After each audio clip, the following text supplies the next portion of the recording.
দেখছেন কলকাতা টিভি। অভিজ্ঞতার সঙ্গে শুরু করছি জেলার সারাদিন। রাজ্যপালের ভাষণ দিয়ে শুরু রাজ্যের বাজেট অধিবেশন।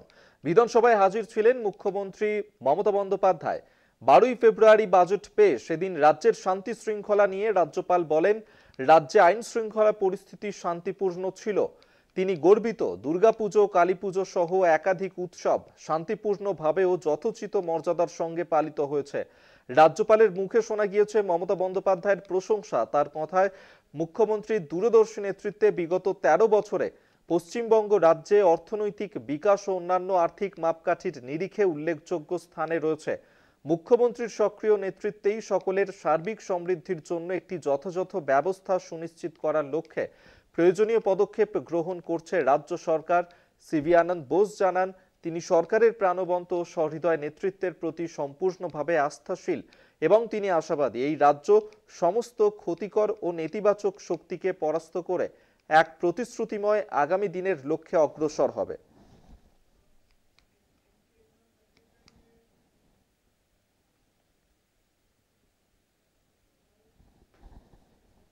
রাজ্য জুড়ে শুরু হলো মাধ্যমিক পরীক্ষা। চলতি বছরে রাজ্যে মাধ্যমিক পরীক্ষা দিচ্ছে 9,84,953 জন।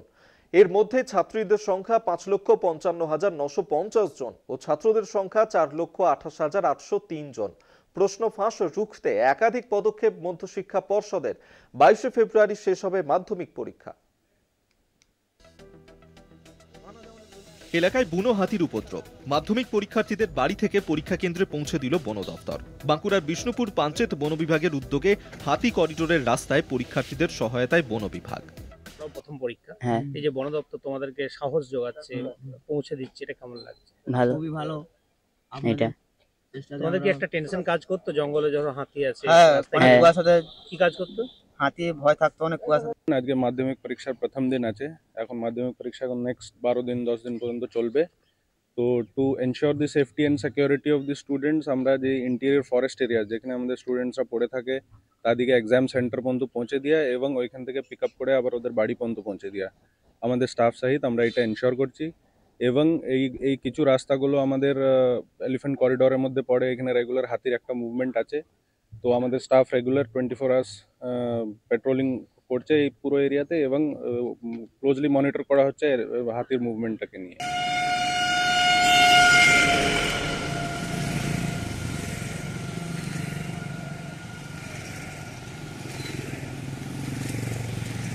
একই ছবি পশ্চিম মেদিনীপুরে। হাতি উপদ্রুত এলাকায় হুটার বাজিয়ে পরীক্ষার্থীদের স্কট করে পরীক্ষা কেন্দ্রে পৌঁছে দিল বন দফতর। পশ্চিম মেদিনীপুর জেলায় এবার পরীক্ষার্থী 52,892। হাতির করিডোর রয়েছে জঙ্গলমহলের এমন 6টি স্কুলে মাধ্যমিক পরীক্ষার সিট পড়েছে।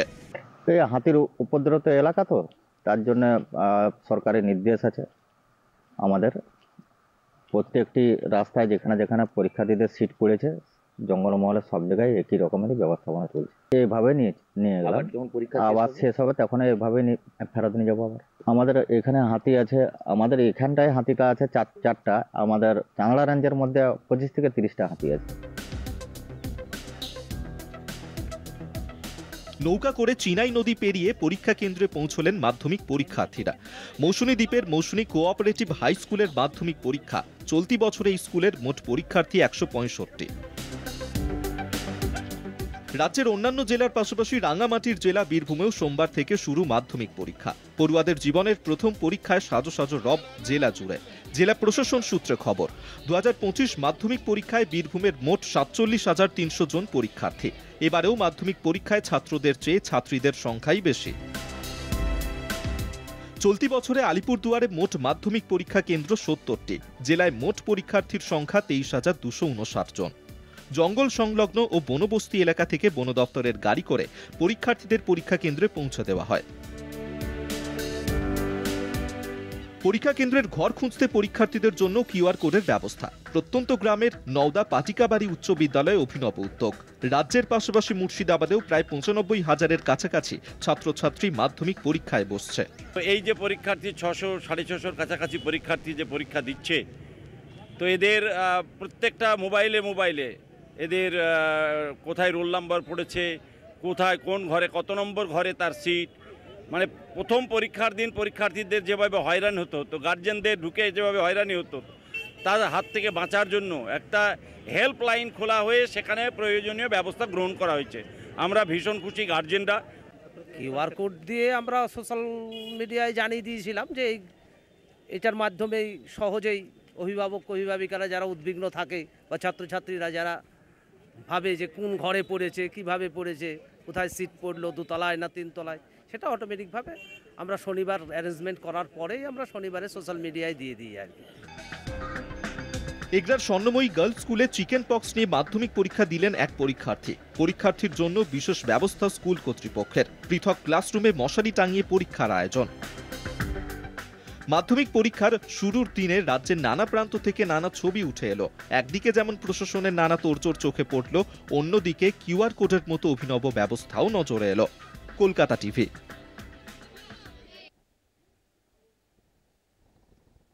হাতে নাতে পাকড়াও ভুয়ো মাধ্যমিক পরীক্ষার্থী। হুগলির চণ্ডীতলার গরলগাছা গার্লস হাই স্কুলের ঘটনা।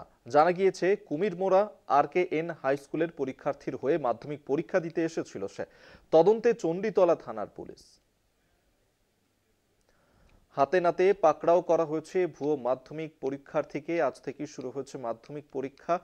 আর প্রথম দিনেই ভুয়ো মাধ্যমিক পরীক্ষার্থীর খোঁজ পাওয়া গেল এবং হুগলির চণ্ডীতলার গরলগাছা গার্লস হাই স্কুলে সেখানে এই ঘটনা ঘটেছে, যেখানে কুমিরমোড়া RKN হাই স্কুলে সেখানেই পরীক্ষার্থীর হয়ে অন্য আরেকজন মাধ্যমিক পরীক্ষা দিতে এসেছিল এবং ইতিমধ্যেই তাকে ধরা হয়েছে। ঘটনার তদন্ত শুরু করেছে চণ্ডীতলা থানার পুলিশ।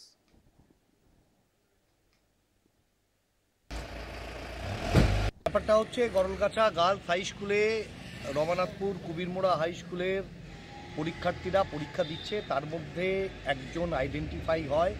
আমাদের ওই ঘরেতে যিনি ইনভিজিলেটর ছিলেন তিনি যখন আইডেন্টিফাই করছেন অ্যাডমিট কার্ডের ছবির সঙ্গে ছাত্রীর মুখের ছবি, তখন দেখা যায় যে ছবিটি মিলছে না। তখনই তিনি জিজ্ঞাসাবাদ করেন এবং পরবর্তী সময় জানা যায় পরীক্ষার্থী আসলে হচ্ছে যিনি পরীক্ষা দিতে এসেছেন তার বোন। তিনি পরীক্ষার্থী নন, বোনের হয়ে দিদি পরীক্ষা দিতে এসেছেন। সুপ্রিম কোর্টে চাকরি বাতিল মামলার শুনানি শেষ, রায়দান স্থগিত। প্রায় 26,000 চাকরি বাতিলের নির্দেশ দিয়েছিল কলকাতা হাইকোর্ট। সেই নির্দেশ চ্যালেঞ্জ করা হয় সুপ্রিম কোর্টে। যোগ্য ও অযোগ্যদের চিহ্নিত করে সিদ্ধান্ত নেওয়ার আবেদন।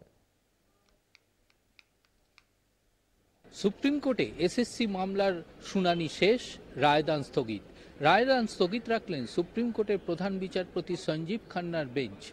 নবম, দশম, একাদশ, দ্বাদশ এই চারটি গ্রুপে শিক্ষক নিয়োগে দুর্নীতি হয়েছে বলে কলকাতা হাইকোর্ট যে সম্পূর্ণ নিয়োগ প্রক্রিয়াকে বাতিল করে দিয়েছিল, সেই রায়কেই চ্যালেঞ্জ জানিয়ে সুপ্রিম কোর্টে মামলা দায়ের হয়। অর্থাৎ যোগ্য এবং অযোগ্যদের সংখ্যা নির্দিষ্ট তথ্য সুপ্রিম কোর্টে জমা পড়েনি। এর থেকেই আইনজ্ঞ মহল মনে করছে সুপ্রিম কোর্টের শুনানি পর্বের প্রথমেই প্রধান বিচারপতি বলেছিলেন যে যোগ্য এবং অযোগ্যদের তার নির্দিষ্ট সংখ্যা তথ্যের প্রয়োজন, তাহলে সেক্ষেত্রে অযোগ্যদের বাদ দিয়েই বাকিদের চাকরি বহাল রাখবে সুপ্রিম কোর্ট, নতুবা সমস্ত চাকরি প্রক্রিয়াটিকেই বাতিল বলে ঘোষণা করে কলকাতা হাইকোর্টের রায়কেই বহাল রাখা হবে। এখন সুপ্রিম কোর্টের রায়ের ওপরেই নির্ভর করছে প্রায় 26,000 চাকরিরত শিক্ষকদের ভবিষ্যৎ। ক্যামেরায় সুবীর দাসের সঙ্গে পীযূষ কান্তি নাগ, কলকাতা টিভি। স্বজন পোষণ এবং দুর্নীতির অভিযোগ শান্তিপুরের বিডিও সন্দীপ ঘোষের বিরুদ্ধে। বিডিওকে ঘিরে অবস্থান বিক্ষোভ বিজেপির। ঘটনায় মুখে কুলুপ বিডিও।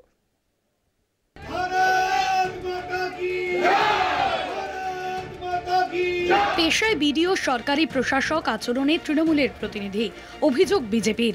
স্থানীয় পঞ্চায়েত সমিতি বিজেপির দখলে থাকলেও বিডিও তৃণমূলের হয়ে কাজ করায় উন্নয়ন ব্যাহত হচ্ছে, এমনটাই অভিযোগ বিজেপি নেতৃত্বের। সোমবার ফুলিয়ার বিডিও অফিসে তারই প্রতিবাদে পঞ্চায়েত সমিতির বিজেপি সদস্যরা তৃণমূলের প্রতীক বিডিওর হাতে তুলে দিতে আসেন। বিজেপি নেতৃত্বের দাবি, যতক্ষণ না বিডিও ওই প্রতীক হাতে নেবেন ততক্ষণ ধর্ণা অবস্থান চলবে। শান্তিপুর পঞ্চায়েত সমিতি বিজেপি পরিচালিত এই পঞ্চায়েত সমিতিতে 2,22,00,000 টাকা কেন্দ্রের সরকার দিয়েছে।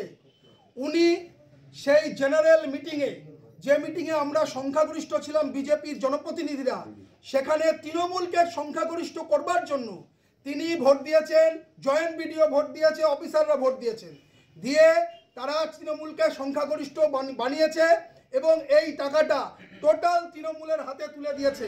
যদিও ঘটনা প্রসঙ্গে কোনো মন্তব্য করেননি বিডিও সন্দীপ ঘোষ, এমনকি বিজেপির বিক্ষোভে মুখে কুলু পেটেছিলেন তিনি। নদিয়া থেকে রূপম রায়ের রিপোর্ট, কলকাতা টিভি।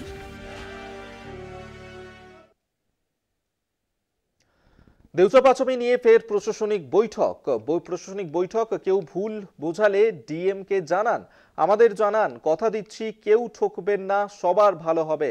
বৈঠকে জমিদাতাদের বললেন এমনই অনুব্রত মণ্ডল। দেউচা পাঁচমি নিয়েই প্রশাসনিক বৈঠকে উপস্থিত ছিলেন অনুব্রত মণ্ডল এবং সেই প্রশাসনিক বৈঠক থেকেই অনুব্রত মণ্ডল তিনি যে বার্তা দেন যে কেউ ভুল বোঝালে ডিএমকে জানাবেন, আমাদেরকে জানাবেন। কথা দিয়েছেন তিনি যে কেউ ঠকবেন না এবং সবার ভালো হবে, এমনটাই কিন্তু বলেছেন আজকের এই প্রশাসনিক বৈঠক থেকে অনুব্রত মণ্ডল। মনা বীরবংশী আমাদের সঙ্গে টেলিফোনে রয়েছেন প্রতিনিধি, এই নিয়ে আরো বিস্তারিত জানবো। মনা, দেউচা পাঁচমি নিয়ে যে প্রশাসনিক বৈঠক, সেই বৈঠক থেকে আর কি বার্তা দিলেন অনুব্রত মণ্ডল? দেখো অভিক, তুমি জানো যে গত বুধবার রাজ্যের প্রশাসনিক প্রধান মুখ্যমন্ত্রী মমতা বন্দ্যোপাধ্যায় তিনি বিশ্ববঙ্গ বাণিজ্য সম্মেলন মঞ্চ থেকে ঘোষণা করেছিলেন যে বৃহস্পতিবার থেকে এশিয়ার দ্বিতীয় বৃহত্তম কয়লা খনি বীরভূমের দেউচা পাঁচামি যে কয়লা প্রকল্প, সেই প্রকল্প কিন্তু কয়লা উত্তোলন শুরু হয়ে যাবে। দেখো তারপরে আমরা দেখলাম যে বৃহস্পতিবার থেকে সেই কাজ কিন্তু শুরু হয়ে গেছে। বৃহস্পতি, শুক্র, শনি, রবি এই 4 দিন টানা যুদ্ধকালীন তৎপরতায় কিন্তু কাজ চলছে। দেখো একদিকে যেমন অবশ্যই খননের কাজ চলছে কয়লা উত্তোলনের প্রক্রিয়ার, ঠিক সেরকম ভাবেই স্থানীয় এলাকায় গ্রামে জেলা প্রশাসনের পক্ষ থেকে সেখানে কিন্তু শিবির খোলা হয়েছে। শিবির খোলা কেন হয়েছে তার কারণ ওখানকার মানুষদের কিছু অনুরোধ আবেদন ছিল যে তারা অনেকেই হয়তো পাট্টার জন্য অনুরোধ করেছিল, কেউ হয়তো জমির রেকর্ড সংক্রান্ত বিষয়, কারো হয়তো কালেকশনের বিষয়, এই সামগ্রিক বিষয় নিয়ে কিন্তু সেখানে শিবির চলছিল। সেই শিবির করার পর সোমবার অর্থাৎ আজকে তুমি বুঝতে পারছো আজকে মোহাম্মদ বাজার যে বিডিও অফিস সেখানেই জেলা প্রশাসনের একটি উচ্চ পর্যায়ে বৈঠক এবং বৈঠকের মূল নেতৃত্বে বলা যেতে পারে যে WBSRD এর চেয়ারম্যান অর্থাৎ পশ্চিমবঙ্গ গ্রাম উন্নয়ন পর্ষদের চেয়ারম্যান অনুব্রত মণ্ডল এবং সেই বৈঠকে উপস্থিত বীরভূমের জেলা শাসক বিধান রায়, সাংসদ সামিরুল ইসলাম এবং জেলা প্রশাসনের উচ্চপদস্থ আধিকারিকরা এবং অবশ্যই ওই এলাকার যারা জমি, জেলা এলাকার বাসিন্দা, যারা এলাকার জমিদাররা তারা কিন্তু সেখানে ছিলেন। দেখো একদিকে অবশ্যই প্রথমত বলা যেতে পারে যে সেখানকার মানুষদেরকে আজকে যারা প্রাপ্য, যারা যোগ্য, যাদের পাওয়ার কথা, তাদের যেমন সরকারি জমির পাট্টা আজকে অনুব্রত মণ্ডল জেলা শাসক তারা কিন্তু তুলে দিলেন। পাশাপাশি অবশ্যই অনুব্রত মণ্ডল অত্যন্ত প্রাসঙ্গিক এবং গুরুত্বপূর্ণ একটি কথা তিনি বললেন। তিনি বলছেন জোরহাত করে যে মুখ্যমন্ত্রী মমতা বন্দ্যোপাধ্যায়ের স্বপ্নের প্রকল্প, এই প্রকল্পকে বাস্তবায়িত হতে দিন। এই প্রকল্প যদি বাস্তবায়িত হয় আপনারা সকলেই, আপনাদের উপকার হবে। শুধু তাই নয়, বীরভূম এমন একটি জায়গায় পৌঁছবে, খনি অঞ্চল হিসেবে পরিচিত আসানসোল, দুর্গাপুর এই সমস্ত অঞ্চলকে পিছনে ফেলে দেবে, এতটাই উন্নত হবে। সুতরাং আপনারা এই প্রকল্পকে আপনারা বাস্তবায়িত করুন, পাশে থাকুন মুখ্যমন্ত্রীর, পাশে থাকুন সরকারের। শুধু তাই নয়, তিনি এটাও বলছেন জোরহাত করে যদি কেউ আপনাদের কান ভাঙানি দেয়, যদি আপনাদের ষড়যন্ত্র করার যদি চেষ্টা করে, যদি ভুল বোঝায়, তাহলে কিন্তু সেই কথাই কান আপনারা দেবেন না। আপনারা সরাসরি ডিএমকে জানান, আমাকে জানান সেই বিষয়টি নিয়ে, কিন্তু দয়া করে জোরহাত করে আপনারা অবশ্যই এই প্রকল্পের পাশে থাকুন, মুখ্যমন্ত্রীর পাশে থাকুন। এই বার্তাই দিয়েছেন আজকে অনুব্রত মণ্ডল এই প্রশাসনিক বৈঠক থেকে। আপাতত ধন্যবাদ তোমায়। মনা বীরবংশী আমাদের সঙ্গে টেলিফোনে ছিলেন প্রতিনিধি।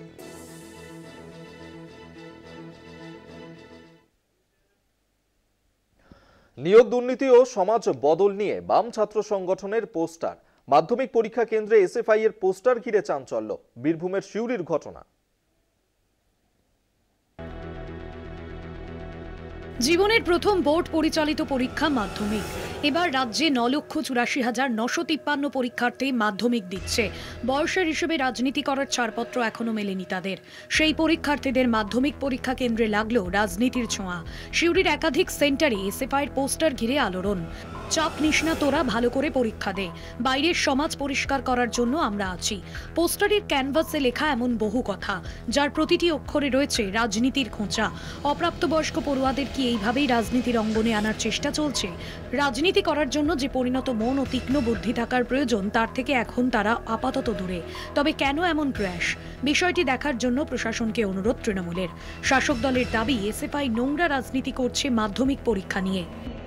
যারা একবারে প্রথম জীবনে বড় পরীক্ষা দিচ্ছে, যাদের বয়স 16 বছর, যাদের এখনো ভোটেই আসেনি, যারা তাদেরকে এইভাবে রাজনৈতিক উদ্দেশ্য প্রণোদিতভাবে তাদের যে অ্যাটেনশনটা অন্যদিকে নিয়ে যাওয়ার চেষ্টা করছে, এটা মনে হয় যারা পরীক্ষার্থী তাদের পক্ষে একটা ক্ষতিকারক দিক, একটা বার্তা বহন করছে। বিরোধীরা যাই বলুক না কেন, এসএফআই বিষয়টিকে অন্য চোখেই দেখছে। তাদের কাছে এমন কর্মকাণ্ডের নেপথ্যেও যুক্তিও রয়েছে। আগামী দিনে এরাই তো রাজনীতির ভবিষ্যৎ, বলছে বাম ছাত্র সংগঠন। ছাত্রছাত্রীরা মাধ্যমিক পরীক্ষা দেখ ভালো করে, তাদের জীবন পরীক্ষা ইত্যাদি আরো সুন্দর হোক এবং তার সাথে সাথে শিক্ষা বাঁচানোর লড়াইয়েও তারা সামিল হবে, এই আহ্বানও আমরা করতে চাই। এবং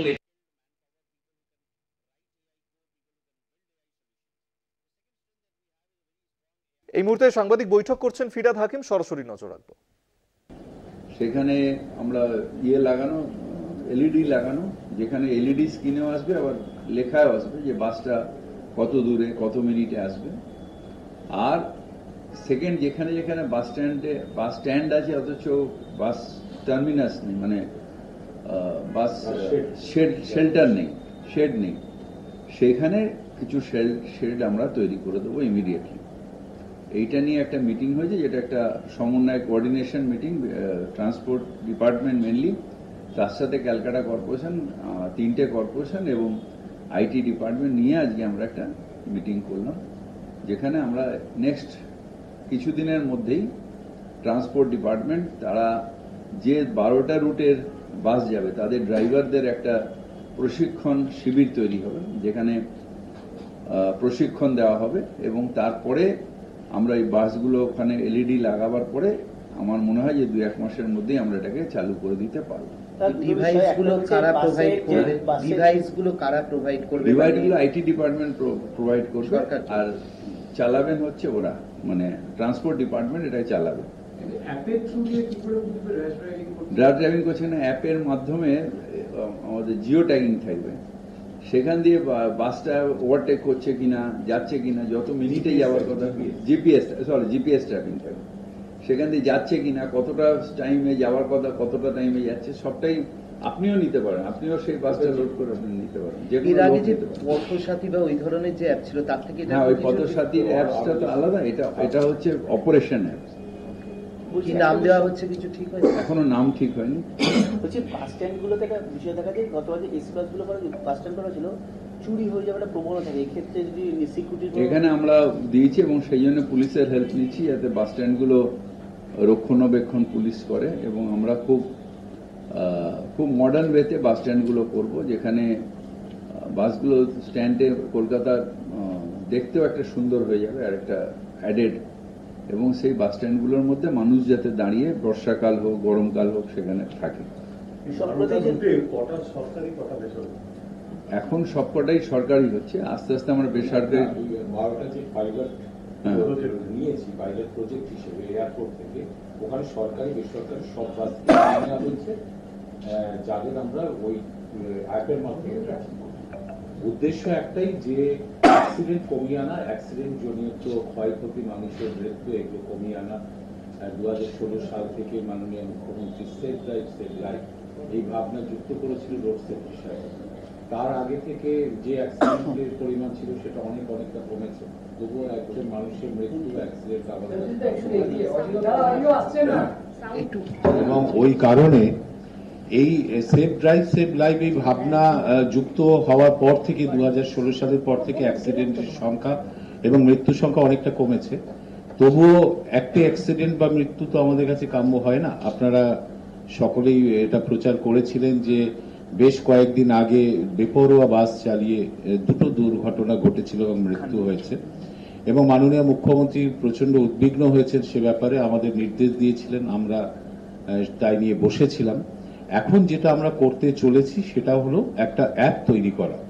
সেই অ্যাপটা ড্রাইভারকে লোড করতে হবে সকালবেলা এবং সেটা মনিটরিং করব আমরা, এবং ড্রাইভার গাড়িটা বেপরোয়াভাবে চালাচ্ছে কিনা, কত স্পিডে চালাচ্ছে, কোথায় আছে, সবটা অ্যাপের মাধ্যমে আমরা বুঝতে পারবো, গাড়ির মালিকও কিন্তু জানতে পারবে। এবার ড্রাইভার যদি সঠিকভাবে চালায়, নিয়ন্ত্রণের মধ্যে চালায়, তাহলে অ্যাক্সিডেন্ট কমবে, মৃত্যু কমবে। কিন্তু সে যদি এই অ্যাপ ডাউনলোড করার পরেও সে এটা না শোনে, কারো প্রবণতা থাকে আমি মানব না, শুনবো না, তাকে নির্দিষ্ট কয়েকবার সতর্কীকরণের পর তার ড্রাইভিং লাইসেন্স বাতিল হবে। হ্যাঁ, নগরায়নে আপনি যেদিন প্রেসমিট করেছিলেন যেদিন এসওপি নিয়ে কথা বলেছিলেন, হ্যাঁ এসওপি তৈরি হয়েছে, নির্দেশিকা তৈরি হয়েছে, এখন এই অ্যাপের মাধ্যমে সেটাকে বলবৎ করা হচ্ছে। এটা একটা পার্ট, এটা 12টা রুট আমরা এখন পাইলট প্রজেক্ট হিসেবে নিয়েছি। হ্যাঁ না না, একটা হচ্ছে তাকে ড্রিঙ্ক করা যাবে না, রুটগুলো তো এখানে নির্দিষ্ট করে বলা যাবে না। হ্যাঁ, এইগুলো আমি লিখিত আকারে দিয়ে দিতে পারি। হ্যাঁ, এয়ারপোর্ট থেকে আমি পাইলট প্রজেক্ট করা হচ্ছে, তারপর সারা কলকাতা জুড়ে হবে, এটা সব জায়গায় বলবৎ হয়ে যাবে। এবার দ্বিতীয় হচ্ছে এটাই যে যাত্রী সাধারণের সুবিধের জন্য আবার একটা অ্যাপ হচ্ছে, যেটার মাধ্যমে যাত্রীরা বুঝতে পারবে, তার রিয়েল টাইম আপডেট পাবে বাসের, যে আমি বাস স্ট্যান্ডে দাঁড়িয়ে আমার বাসটা কত দূরে আছে এবং সে কত মিনিটের মধ্যে আমার বাস স্ট্যান্ডে এসে পৌঁছবে। এর একটা অ্যাপ তৈরি হচ্ছে। এখন বিষয়টা হলো, তাহলে এই অ্যাপটা তৈরি হয়ে গেছে, এবার সেটা আমাদের দ্বারা যে বাস স্ট্যান্ডগুলো আছে, যে যাত্রী শেডগুলো আছে, শেল্টারগুলো আছে, সেখানে আমরা এলইডি বোর্ডের মাধ্যমে ওটা শো হতে থাকবে যে তার বাসটা কত নম্বর বাস কখন। জেলা সারাদিন এই পর্যন্তই। দেখতে থাকুন কলকাতা টিভি, রাত দিন 7 দিন।